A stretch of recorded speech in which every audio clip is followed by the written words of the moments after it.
I'm here on Burnsides Bridge at Antietam.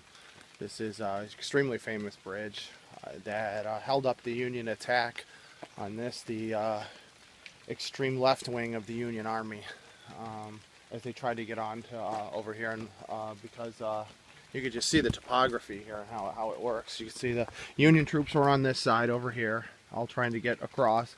The third attack actually came running down that hill and just kept running straight up the bridge here and just straight across, because the Confederates were all up in those hills right over there, and they were just pouring fire down straight into the bridge. So they tried 3 successive attempts to try to get across the bridge.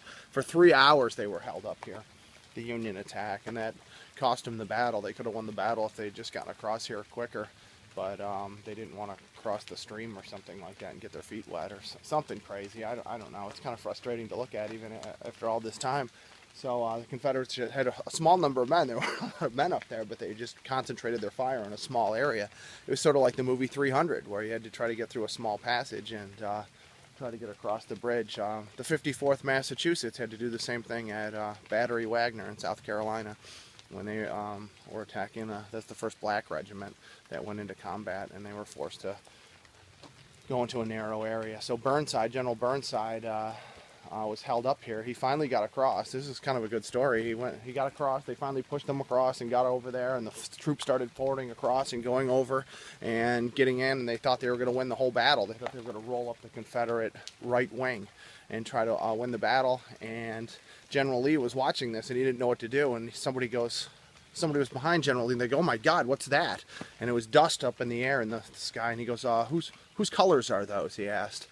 He wanted to know what the flag was that the troops were flying, these new troops that nobody knew who they were, and they all got their hearts went up into their throats, and they just sat there watching. And it was one of the biggest pregnant pauses in American history as they tried to figure out whose troops they were. And he goes, one of the lieutenants goes, "They're Virginia flag. It's a Virginia flag. It's AP Hill's troops coming from Harper's Ferry." And they just threw them in and launched. He just sent them right in. They had marched something like 26 miles from Harper's Ferry after having marched all the way up from Virginia. And he just threw them into the battle, and Burnside's attack was just stopped with a volley of musketry that sent them back, and they came back to the bridge after having tried to take it all day.